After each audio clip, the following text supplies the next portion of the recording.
Ok. Alors, petite balade dans un des vergers à pommes de mon village aujourd'hui pour vous parler. Ah oui, bah oui, le gros chien, je l'avais oublié. Il va aboyer pendant toute la vidéo, je m'en excuse d'avance. Pour vous parler de ce qui fait de mon village un village. Si mon village est un village, eh bien, c'est parce qu'il y a des gens qui y habitent. Et ces gens sont tombés amoureux, ou plutôt se sont mis en couple dans des maisons, et ça a donné ce que vous avez devant vous. Avec la maison du gouverneur là-bas, le chien qui aboie par là-bas, et encore voilà, cette beauté de village là. Alors, aujourd'hui je vais vous parler d'amour et du couple. Comment ça se fait qu'on se met en couple en fait, et surtout combien de temps dure une relation de couple? C'est chiant les chiens. C'est utile, fidèle, pratique, efficace. Des véritables boules d'amour sur pattes. Mais qu'est-ce que c'est chiant quand c'est pas ton chien. Mais il est quand même magnifique. Hein. Alors, bon, je m'excuse pour le plan absolument catastrophique de cette vidéo. On est dans cette société et dans cette vie divisée en deux pôles. Hommes et femmes, yin et yang.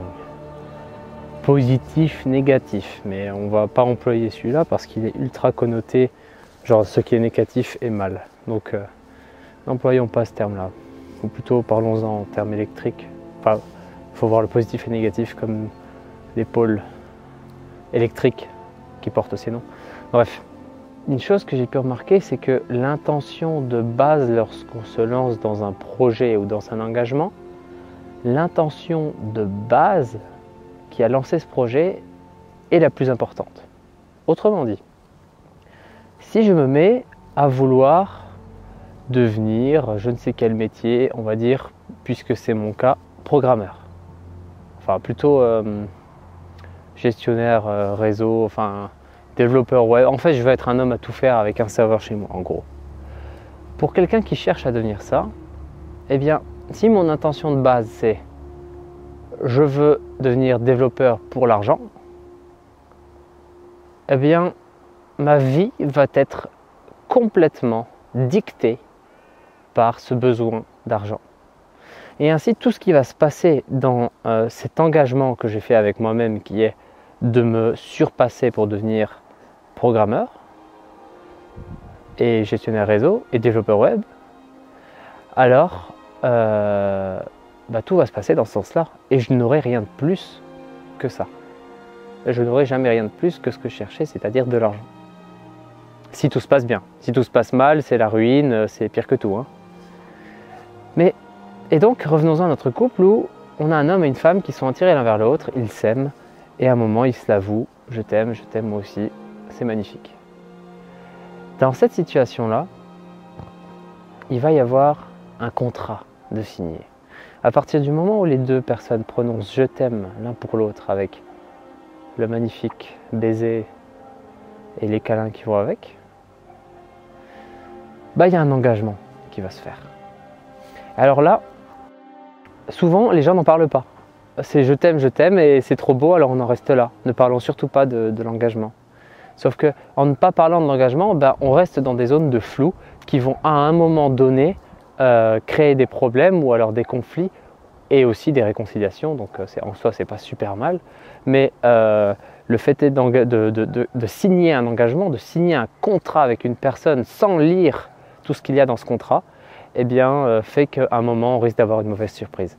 Donc si jamais quand tu t'engages avec quelqu'un dans le couple, sans lui dire que malgré t'être engagé avec elle, tu vas quand même parler à d'autres personnes du sexe opposé en dehors du couple, parce que tu es un homme et tu as des amies filles, donc tu vas quand même parler et aller les voir.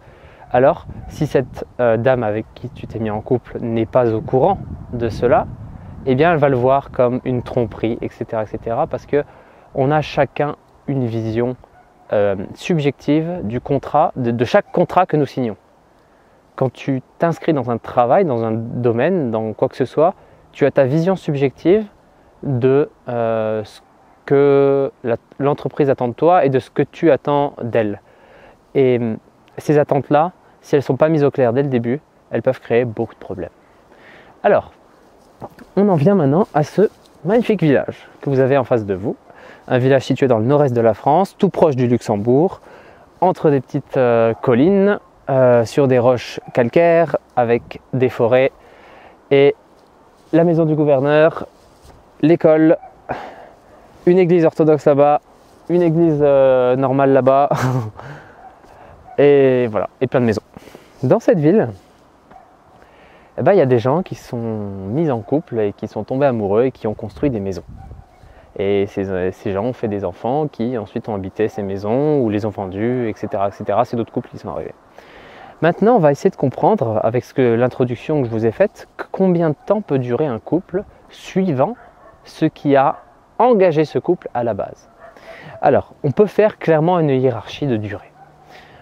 C'est une hiérarchie non exhaustive, c'est-à-dire qu'elle est juste là à titre de représentation et qu'elle n'est en aucun cas exacte, et puis que dans tous les cas, de toute façon, elle va changer de couple en couple. Alors, si le couple s'est engagé avec, pour base, une attractivité de type physique. Voilà le couple le plus alors, ce qu'il faut dire avant de venir à ça, c'est de dire que systématiquement, avant tout, nous accrochons à, nous avons un programme séquentiel d'analyse du sexe opposé. L'homme va d'abord regarder le physique de la femme sur qui il tombe, ensuite l'émotion qu'elle projette, ça va être sa posture, etc. Ça va être sa posture, ses mouvements, son sourire, etc. Ensuite, son mental, donc ce qu'elle dit et ce qu'elle ce qu'elle dit et en partie ce qu'elle fait. Alors ce qu'elle fait, ce sera beaucoup les émotions en fait. Donc son mental, c'est la cohérence et du coup ce qu'elle pense. Ses paroles en fait, voilà. Je ne sais pas pourquoi je me fais chier. En gros, c'est ses paroles et qui sont les traducteurs directs de ce qu'elle a en tête. Donc voilà. Et ensuite, le dernier, c'est son énergie. Son énergie, c'est très subtil et peu de gens la comprennent, peu de gens peuvent en parler. Parce que c'est très dur de parler de quelque chose qu'on ne voit pas et que nos sens ne comprennent pas, ne voient pas, n'entendent pas, ne sentent pas. Alors, on y viendra à l'énergie plus tard en fin de vidéo. Lorsque deux personnes se mettent en couple à cause d'une attractivité physique. Alors, l'attractivité physique, comme je vous l'ai dit, c'est la première séquence. C'est le tout premier objet de la séquence d'analyse du sexe opposé. Si on se met à aimer une personne uniquement pour le physique, alors notre couple ne durera que d'1 heure à 2 ans peut-être. Allez, 1 heure à 2 ans. Voilà la fourchette de durée que pourra dans lequel, enfin 2 ans, franchement je suis gentil. 1 heure à 1 an, voilà, 1 heure à 1 an. Donc d'1 heure à 1 an, un couple basé sur le physique pourra du coup rester ensemble. 1 heure à 1 an parce que le physique, c'est aussi, alors si c'est la première chose qu'on voit chez la personne, c'est aussi la chose la plus faible. La raison d'attractivité la plus faible. Si on s'attire à quelqu'un pour son apparence, alors de 1, on va se lasser de son apparence au bout d'un moment. De 2, cette personne va vieillir et va perdre son apparence.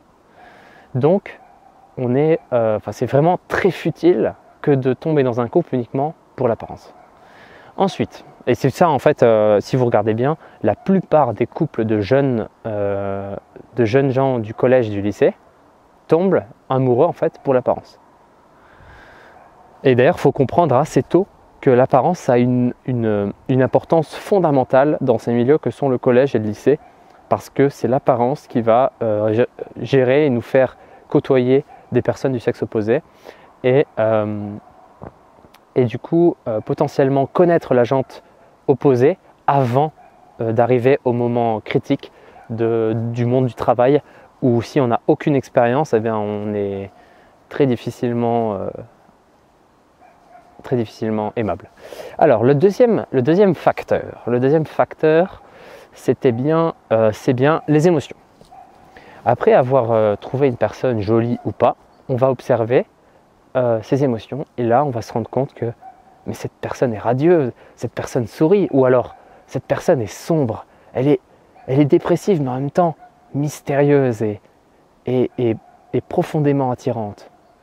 Et tous ces panels d'émotions, de couleurs qu'une personne va, quand on parle de la couleur d'une personne, la couleur d'aura, l'aura, tout ça, on parle de cette sphère-là, on parle de la sphère émotionnelle.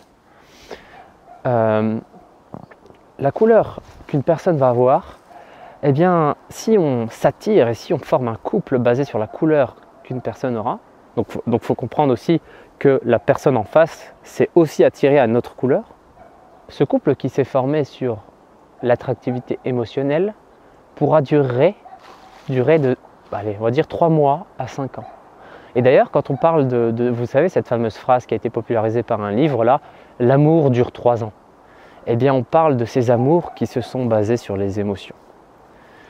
Alors, il est magnifique celui-là, ils sont tous magnifiques, hein. De toute façon, dès qu'il y a de l'amour dans l'équation, tout le monde entier devient magnifique.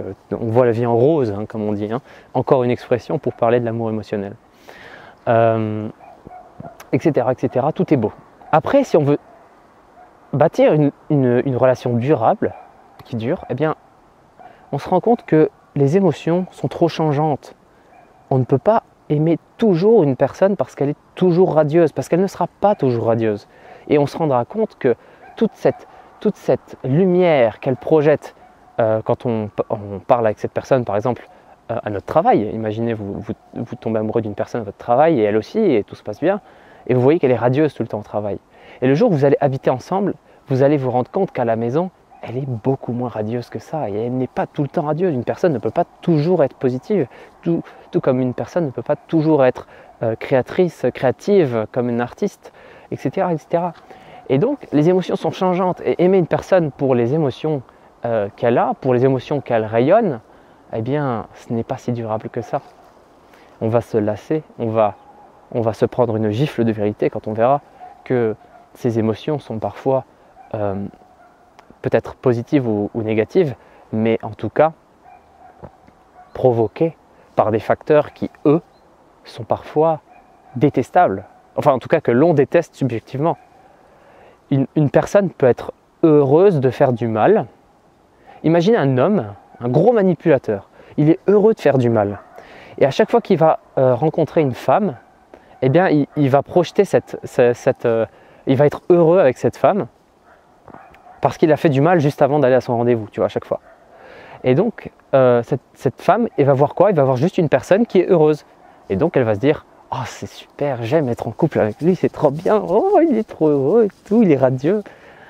Et quand ils vont se mettre ensemble, eh ben, la femme va se rendre compte que si ce mec était souvent heureux, eh bien, c'est parce qu'il avait une entreprise à son compte et qu'il prenait un malin plaisir à esclavagiser et à réduire à rien du tout ses employés. Elle va se rendre compte que cet homme est une sacrée raclure. Attention, hein, ils sont très rares, hein, les hommes qui sont des grosses raclures en chef d'entreprise. Hein. Ne commencez pas à généraliser des trucs. Hein. Mais c'est juste un exemple pour dire que là, la femme va tomber de très haut. Une grosse désillusion va apparaître quand elle va se rendre compte que cet homme qui était souvent heureux est en fait un homme qui ne fait qu'aspirer le bonheur des autres par l'intermédiaire de son entreprise. Et donc ça nous fait venir à notre troisième type d'amour qui est l'amour de raison. L'amour mental, l'amour où nous nous mettons en couple car on aime comment l'autre réfléchit et comment l'autre parle. Cet amour-là est déjà beaucoup plus durable et beaucoup plus subtil que les autres. C'est-à-dire que on va se mettre en couple parce que la personne parle d'une manière qui nous passionne, projette des idées qui pour lesquels nous croyons fortement, et etc. Ce couple-là va durer 1 an à 10 ans.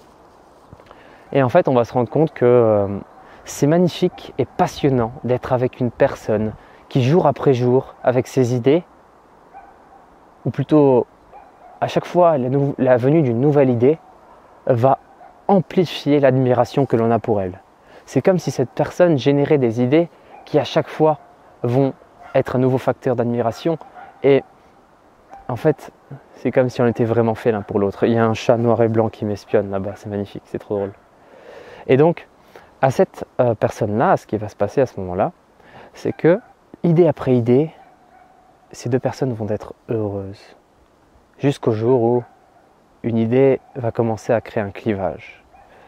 Et alors, cette idée qui va créer un clivage, c'est l'évolution naturelle du potentiel mental d'une personne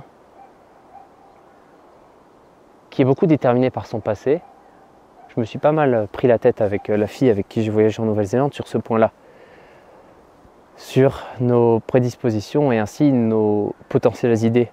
Mais tout ça, c'est surtout l'idée de valeur qui arrivait souvent. Car oui, ce qu'on appelle en fait la valeur d'une personne, eh bien, c'est vraiment le mental qui crée des valeurs. Le mental, il crée des valeurs sur les choses, il hiérarchise des choses, il fixe les choses dans le présent, des choses qui sont passées au futur, donc qui n'existent pas en soi, mais il les fixe dans le présent, et après il y croit. Donc ça vous donne une idée un petit peu de l'erreur du cerveau, du mental. Et en fait, il va idéaliser aussi. Et on peut idéaliser une personne très longtemps pour ses idées et pour ses paroles, pour son mental. Donc ainsi, ce genre de couple peut durer 10 ans peut-être, dirais des très longues durées, hein. Mais à un moment, comme je vous l'ai dit, il peut arriver une grosse cassure soudaine ou alors une cassure progressive, c'est-à-dire qu'au fur et à mesure du temps où nous sommes en couple, où nous vivons ensemble, eh bien notre mari ou notre femme commence à avoir des idées qui nous déplaisent de plus en plus, jusqu'à un moment où c'en est trop. C'est-à-dire que la femme pour qui on avait une admiration de dingue, eh bien cette admiration se transforme peu à peu en une gêne qui va devenir insupportable au bout d'un moment. Mais ça dure longtemps et c'est quand même une relation absolument magnifique. Et ça me fait venir maintenant au dernier point.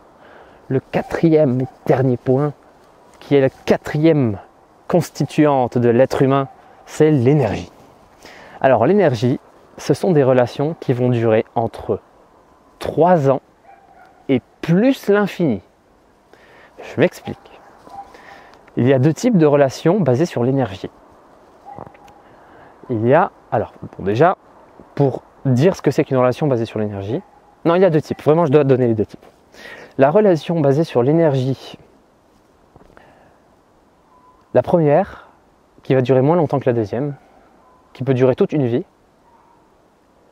eh bien, c'est je comble parfaitement un manque que ma femme a au point de vue énergétique, et elle comble parfaitement un manque que j'ai. Ainsi, les 2 personnes qui se sont mises en couple et qui ont formé l'entité couple se sont comblées et se sont, comment dire, elles ont communié. Ah punaise, ce mot que tout le monde répète tout le temps là, c'est quoi? C'est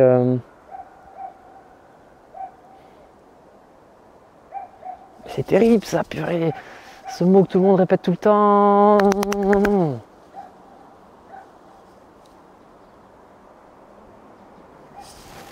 Bon. Elles se sont... J'en ai trop marre, putain.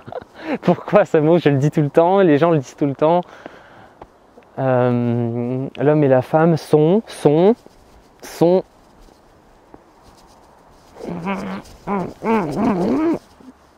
terrible ça. Donc ces 2 personnes-là, qui se sont parfaitement substituées au manque de l'autre, eh bien elles vont former un couple très stable, très solide, qui sera en fait complètement supérieur aux autres facteurs énoncés précédemment, dans le sens où le physique ne rentrera pratiquement plus en compte, les émotions qu'elle projette rentreront quand même encore en compte, mais dans tous les cas, ce ne sera pas ça qui fera l'amour entre les deux. Les idées, encore une fois, on peut y passer et s'entendre sans même parler des fois, hein. Même quand on a des idées très différentes, on peut s'entendre et continuer. Donc au final, même les idées n'importent peu. Et il y a quelque chose de plus fort, de plus profond qui nous relie l'un à l'autre. Donc ça, c'est pour la première type de relation énergétique qui peut durer 3 ans à une vie entière. Ensuite, il y a la toute dernière. C'est encore une relation de type énergétique, mais cette fois-ci basée sur un autre principe qui n'est pas la complémentarité. C'est ça le mot que je cherchais. Merde, il est là. Il est là, c'est complémentarité. Ce n'est pas une relation basée sur la complémentarité dans le sens j'ai un manque à assouvir et cette personne comble parfaitement le manque que j'ai à assouvir. Ce n'est donc pas une complémentarité, c'est une vision commune d'une vertu. Une union totale dans l'appréciation soit d'une vertu, soit de la vertu que l'autre représente. C'est ce qu'on appelle l'admiration de Dieu en l'autre. Car Dieu a des noms. On appelle ça les noms divins. En islam, c'est très connu. Les noms divins, ce sont aussi les qualités du divin, les qualités du bien. Ces qualités du bien, eh bien, si on décide de les incarner complètement et que chacun de nous forme un être complet, un être équilibré, ça veut dire qu'il n'y a pas de manque à combler cette fois-ci, il n'y a pas de manque, c'est un être individualisé, équilibré qui décide d'incarner une vertu, d'incarner un nom divin ou plusieurs noms divins. Eh bien pour cette personne-là, si elle tombe sur une personne de la jante féminine, enfin de la jante opposée, qui va elle aussi être dans cette démarche d'incarner une vertu, il va se passer un amour. Mon gars, t'as pas idée. C'est un truc,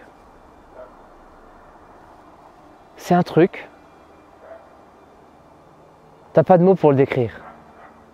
C'est-à-dire que quoi qu'il arrive entre vous, quelles que soient les mésententes, qu'elles soient physiques, émotionnelles, mentales ou énergétiques, quelles que soient les mésententes, quelles que soient les fluctuations, parce que chaque personne, même et surtout les personnes équilibrées évoluent énormément, très vite, beaucoup plus vite que les autres, car elles ont reconnecté leur masculin féminin et leur féminin masculin.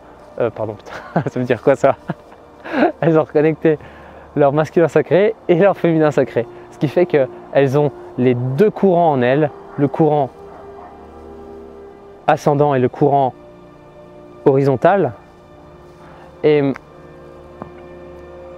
l'unification de ça fait que cette personne va évoluer très vite. Ainsi, quelles que soient les fluctuations, quelles que soient les évolutions, la personne que tu as en face de toi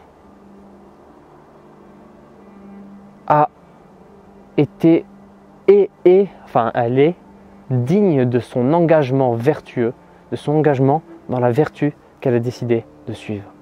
Et tu sais, quoi qu'il arrive, qu'elle ne pliera pas face à l'adversité, face à ce qui peut déshonorer cette personne par rapport à son amour de la vertu. Et là, quand tu trouves une personne comme ça et que tu es toi-même dans cette démarche-là, parce que si tu n'es pas toi-même dans cette démarche-là, tu ne pourras que tomber amoureux d'une personne comme ça, c'est-à-dire qu'à un moment tu vas te prendre la tête par terre parce qu'elle t'aime pas. Mais si jamais tu es toi-même dans cette démarche et que tu tombes sur une personne comme ça, alors plus aucun des obstacles ne sera entre vous. Aucun. Et comme je vous l'ai dit, cette relation, autant elle est magnifique, autant elle peut être très dure à vivre.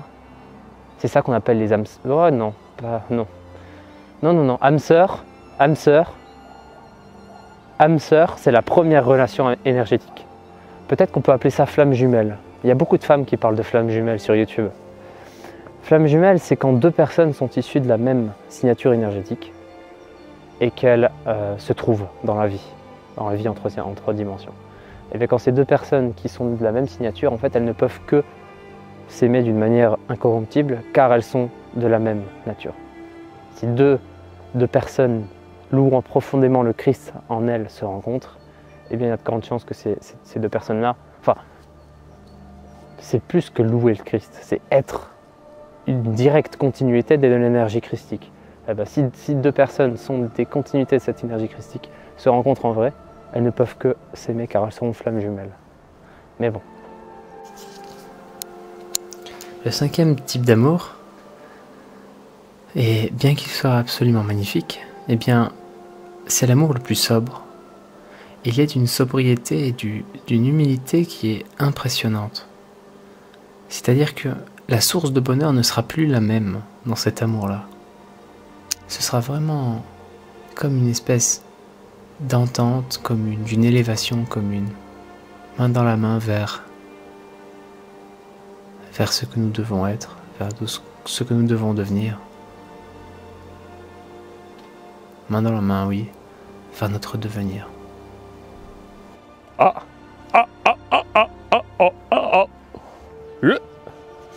Ainsi, le seul réel engagement, le seul réel et vrai engagement à vie, ou plus qu'à vie, oui, en fait, c'est même la notion d'engagement dans toute sa perfection, elle se retrouve dans ce type d'amour-là, dans ce type de couple-là, le couple basé sur l'amour de la vertu et l'amour de Dieu. Et est-ce que je me suicide? Je me suicide ou pas?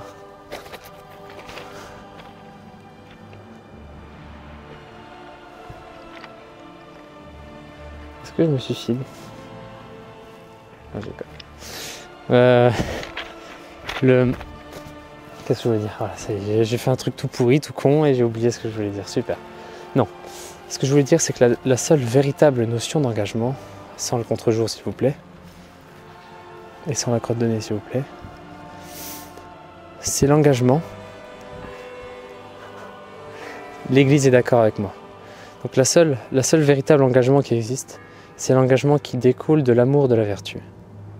Cet amour de la vertu ne peut être vécu que réellement que si les deux personnes sont assez équilibrées et assez équilibrées et assez élevées pour chacune d'elles croire profondément en cette vertu qu'elle incarne. Et chacune d'elles est assez équilibrée pour incarner cette vertu réellement dans les actes. Quelle que soit la petitesse de cette personne, même les cellules de cette personne incarneront cette vertu, chacune d'entre elles. Parce que si un corps humain est capable d'incarner une vertu qui, elle, est divine et bien plus grande, ça veut dire que nos cellules aussi sont capables de le faire. Donc, ce que je voulais dire tout à l'heure, par rapport au fait que un couple aura beaucoup moins de mal à s'élever lorsqu'il est sur ce plan-là, lorsqu'un homme équilibré, qui est très élevé, qui a une grande sensibilité, une grande conscience de ses énergies, ou une femme de ce genre, une femme pareille, eh bien, si deux personnes comme ça se rencontrent et font vie commune, elles auront moins et beaucoup moins de mal à atteindre ces sphères élevées pour la simple et bonne raison qu'elles auront créé une troisième entité, l'entité couple. L'entité couple, c'est l'entité intermédiaire entre l'entité village et l'entité être humain. Ainsi, un être humain, c'est une entité parfaite, on va dire ça comme ça. Une cellule, c'est une entité parfaite, c'est-à-dire une entité qui vit, qui voilà. Et entre l'entité cellule et l'entité humain, il y a une organisation intermédiaire de manière à ce que l'un permette à l'autre de fonctionner. L'entité intermédiaire entre la cellule et l'humain, c'est l'organe. Quand une entité se conforme et se différencie sous forme d'un organe, c'est là seulement que va se créer l'humain. Ce qui va se passer pour le couple, c'est exactement la même chose. Pour que l'humain passe à l'entité village, eh bien, elle doit avoir une entité, une organisation qui va former une entité intermédiaire qui sera un organe du village.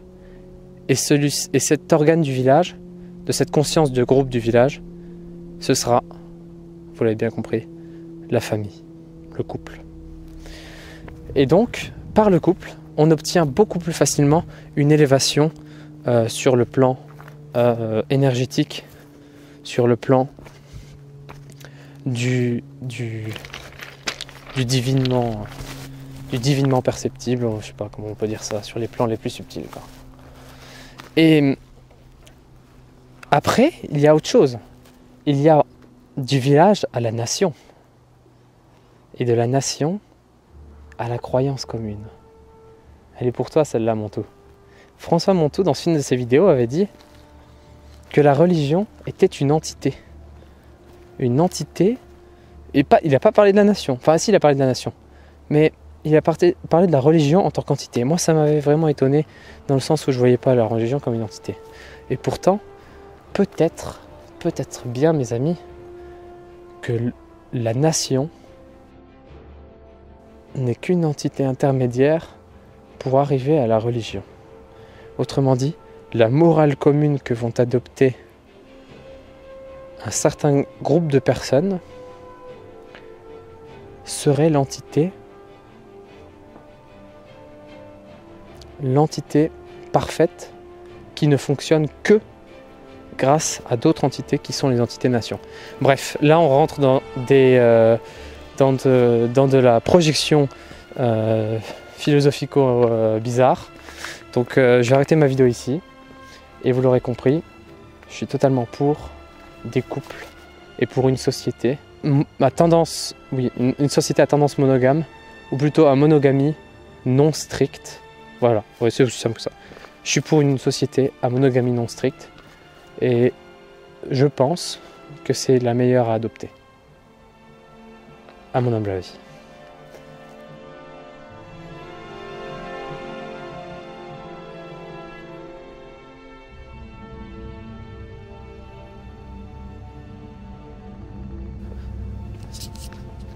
Ah, voilà une personne à interviewer sur cette notion de couple. Oui, bonjour. Alors j'aimerais savoir quel est votre nom et qu'est-ce que vous avez à dire sur la notion de couple. Pourriez-vous répondre à ma question? Hein? Vous n'êtes pas intéressé?